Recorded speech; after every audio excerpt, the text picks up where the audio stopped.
सद्गुरू ब्रह्मचैतन्य गोंदावलेकर महाराजांच्या 111वी पुण्यतिथीच्या निमित्तानं सुरू असलेल्या 3 दिवसीय प्रवचनमालेचा आज समारोपाचं सत्र या ठिकाणी संपन्न झालेलं आहे।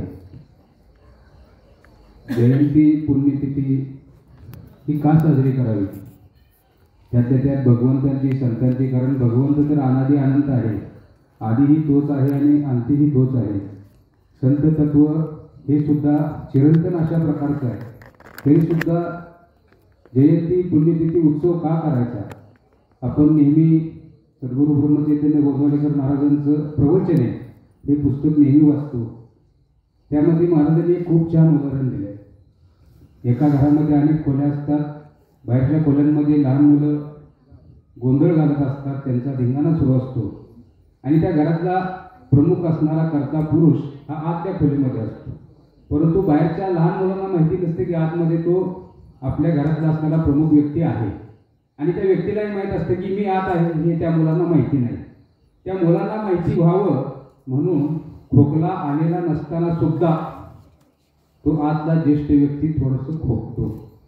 खोकल्याबरोबर बाहेरच्या लहान मुलांच्या लक्षात येतं की आत आपले घरातले कर्ते ज्येष्ठ व्यक्ती आहेत आणि ती मुलं शांत होतात। अगदी त्याच पद्धतीनं वर्षभर जो गोंधळ धिंगाणा आपल्या संसारामध्ये चालू असतो तो ह्या परमेश्वराची, आपल्या या घरामध्ये एका खोलीमध्ये असणारा परमेश्वर हा आपल्या आतमध्ये आहे याची जाणीव व्हावी, यासाठी या पद्धतीचे उत्सव साजरे केले जातात। अशा प्रकारचा दृष्टांत त्या ठिकाणी प्रवचने या पुस्तकामध्ये आदरणीय सद्गुरू ब्रह्मचैतन्य गोंदावलेकर महाराजांनी दिलेला आहे। एकदा मी आपली बार्शीची जी श्रावण महिन्याची प्रवचनमाला आहे त्याच्या समारोपामध्ये आदरणीय हरिभक्तीपरायण जयवंत महाराजांचे वडील सद्गुरू प्रभाकरदादा बोधले महाराज यांनी एक खूप छान वाक्य त्या समारोपाच्या सत्रामध्ये सांगितलं होतं। त्यांनी असं म्हटलं होतं की ह्या व्यासपीठावरती मार्गदर्शन करणारा, ह्या व्यासपीठावरती बोलणारा वक्ता हा कसा असावा, तर तो श्रोत्यांना फक्त प्रभावित करणारा नसावा तर प्रभू भावित करणारा असावा। आपल्या आतमध्ये असणारा परमेश्वर याची जाणीव निर्माण करण्याचा भाव, निर्माण करण्याची ताकद त्या वाणीमध्ये असावी। कारण तुकाराम महाराजांनी सांगितले, तुका मने होता ठेवा तो या भावा सापडला। तो भाव निर्माण करण्याची ताकद जयवंत महाराजांच्या वाणीमध्ये आहे, तो भाव निर्माण करण्याची ताकद जयवंत महाराजांच्या अभ्यासामध्ये आहे, ज्ञानामध्ये आहे।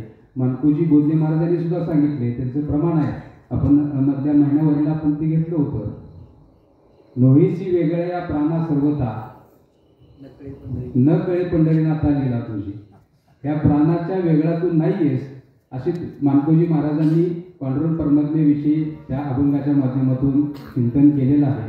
अशा पद्धतीचं असणारं मानकोजी बोधले महाराजांचा आशीर्वाद, सद्गुरू प्रभाकरदादांचं असणारं कायमचं मार्गदर्शन, मुमुक्षू पाठशाळेमध्ये सद्गुरू आदरणीय महाराजांचे गुरु भाऊंनी त्यांना केलेलं मार्गदर्शन, ह्या सगळ्याची मानकोजी बोधले महाराजांच्या परंपराची असणारी एक ताकद आणि या सगळ्याच्याही पुढे जाऊन आपण सर्व महाराष्ट्रातल्या श्रोत्यांनी दिलेलं महाराजांचा प्रेम, ह्या प्रेमाच्या ताकदीवरतीच ही वाणी इतक्या पद्धतीनं संपूर्ण महाराष्ट्र असेल, कर्नाटक असेल, दुबईमध्ये सुद्धा महाराजांची कीर्तन सेवा संपन्न झालेली आहे।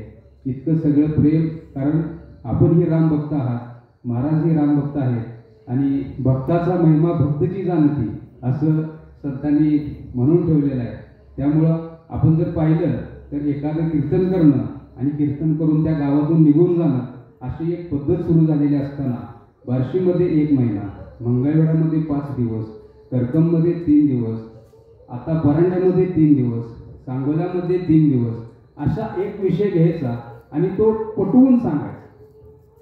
मला आता बसल्यानंतर रामेश्वर महाराज म्हटले, इतकं पटवून तुमच्या कोर्टात तर सांगतेच का म्हटले आता बसल्या, म्हणजे इतकं आपण जो प्रचार प्रसार या संप्रदायाचा करतोय तो सगळ्यांना पटला पाहिजे, तोपर्यंत ते विवेचन करणं ही ताकद खऱ्या अर्थानं जयवंत महाराजांच्या वाणीची आहे आणि ही काळाची गरज आहे। आपल्याला जर आयुष्यामध्ये यशस्वी व्हायचं असेल तर सगळ्यात पहिला गरज आहे आपलं ध्येय ठरवण्याची।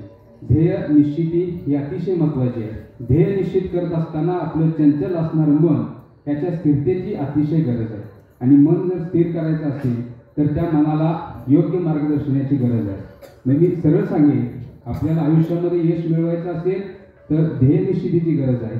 ध्येय निश्चित करायचं असेल तर चंचल मनाच्या स्थिरतेची गरज आहे. आणि त्या मनाला जर स्थिर करायचं असेल तर त्या मनाला बोधाची गरज आहे. आणि मनाला जर बोध द्यायचा असेल तर त्याच्यासाठी बोधदेव महाराजांची गरज आहे. आज समन्वयकाची भूमिका थोडक्यात मी मंडळाच्या आणि महाराजांच्या मध्ये पार पाडतोय. या 3 दिवसामध्ये व्यवस्थेमध्ये काही थोडंफार पुढं मागं झालं असेल तर महाराजांची माफी मागतो. आणि इतर मंडळाला काही थोडंफार कमी जास्त माझ्या वतीने वाटलं असेल तर मंडळाची माफी मागतो. आणि या 3 दिवसाच्या प्रवचनमालेला आपण सर्वजण एवढ्या मोठ्या संख्येने उपस्थित राहिला त्याबद्दल आपल्या सर्वांचे आभार मानतो. नाहीतरी आत्ताच महाराजांनी सांगितलं तरुणांनी इकडे येणं गरजेचं आहे. आणि कॉलेजला असताना महाराजांची भेट होणं, त्यामुळं संप्रदाय काय आहे तो बघा.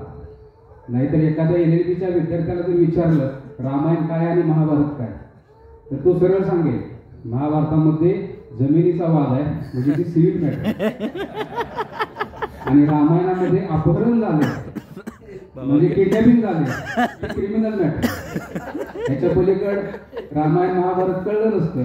परंतु आदरणीय जयवंत महाराजांच्या मार्गदर्शनामुळे त्यांच्यासोबत मिळालेल्या सानिध्यामुळे आपल्या जगण्यामध्ये कृष्णाचा विचार असावा आणि रामाचा आचार असावा हेच आम्हाला रामायण आणि महाभारत सांगतं.